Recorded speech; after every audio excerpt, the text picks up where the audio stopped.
Cross and Crescent. And we're fortunate to have with us Dr. Al-Hadid and Dr. Baldwin.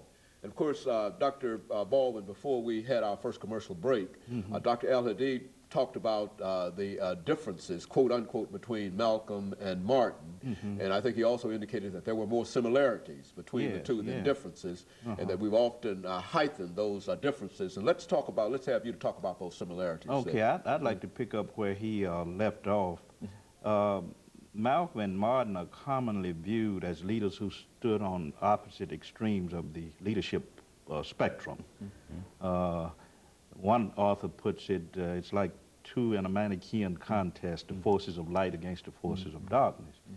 But as Dr. Al-Hadid said, we are trying to show that the two men complemented each other, that they corrected each other, that they were influenced by each other, that they received impelling moral, spiritual, and intellectual power from each other.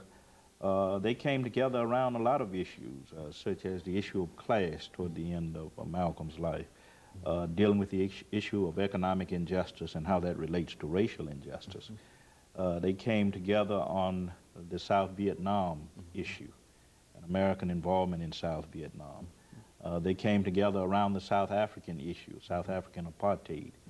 So we so often forget what they shared in terms of ideals because the images we get are of two men who were always in tension with one another and who was always standing on different ends of the spectrum. I think one scholar refers to Malcolm as King's ideological nemesis. And we get this kind of image, but we want to try and correct that, to show that if we bring about a creative synthesis of the insights and the ideals of both men, we can address a lot of problems in the contemporary world, such as religious bigotry and intolerance, racism, classism, economic injustice. I think both men spoke to these issues in similar ways. So there were many similarities despite the differences that we can point to. Now, if you were to take both these individuals and place them in society today, and you talked about post-September 11th, 2001, what would be, according to the way the two of you saw these individuals in your book, what would be your perception in reference to that? Certainly, from an Islamic point of view, Al-Hajj Malik al-Shabazz would be diametrically opposed to those incidents. Now, you make reference to Malcolm X as Al-Hajj Malik al-Shabazz. And I do that deliberately and intentionally because, as you know, he made the pilgrimage to Mecca and changed his name from Malcolm X to Malik al-Shabazz. And when you say Al-Hajj, it simply means that one who has made the pilgrimage. And so I like to think of him in that context because if you look at the surnames of all of his children, they're Shabazz. You look at the surname of his widow, who's now passed, who was also Betty Shabazz or Attila Shabazz, his daughter. So it's, you know, I'm trying to eliminate that contradiction. Now, he can't be Malcolm X and his children Shabazz and his wife is Shabazz and his passport says Shabazz, so it was Al-Hajj Malik al-Shabazz. And so part of my contribution in the book was to present him as a Sunni Muslim and not a Nation of Islam Muslim. I mean, that was a stage in his life for about 18 years or so. But after he left the Nation of Islam, that's the point at which he gained universal consciousness. That's the point at which he started concerning himself with humanitarian issues, which brought him a lot closer to Dr. King. It was his ideology in the Nation of Islam that alienated him from Dr. King. And so as he became more humanitarian and more universal and international, he became closer and closer to Dr. King. Whether people realize it or not, Al-Hajj Malik al-Shabazz was nonviolent.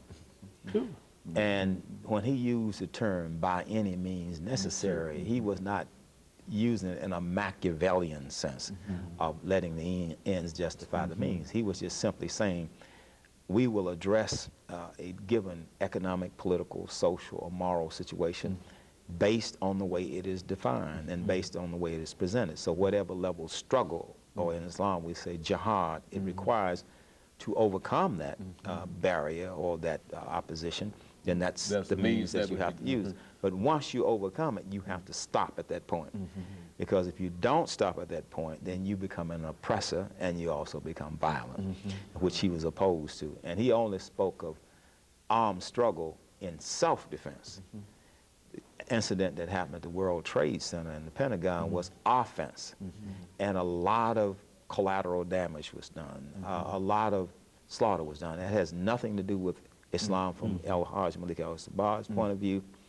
And if you read the life of the Prophet Muhammad from 610 to 632, and all the military campaigns that he mounted at Badr and at Uhud and Udaybah and in Medina and Mecca, he always said, you should fight soldiers, not women, not children. Don't kill in the cattle. Don't destroy farms. Soldiers fight soldiers. They don't involve innocent people in their conflict. Dr. Baldwin, how would Dr. Martin Luther King see September 11th? Well, first of all, I agree wholeheartedly with what Dr. Al-Hadid said. I think both Malcolm and Martin would be very opposed to what happened. As Dr. Al-Hadid said, what happened has nothing to do with Islam.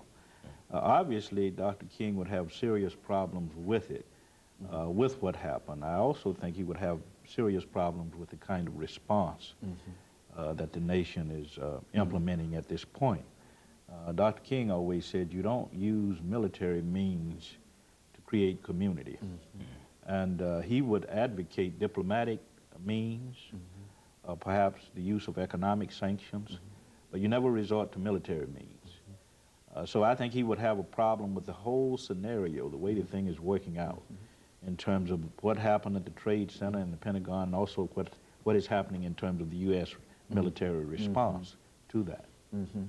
And of course, we're getting ready for our second commercial break, and when we come back, since we are dealing with the book, we want the two of you to give us some information relative to the book itself, that is the publication date and how it will be marketed, and some of your expectations in terms of this document. And so when we come back, we'll have about 6 minutes, I believe, to deal with that. And of course, we'll be back with our audience following this short commercial break.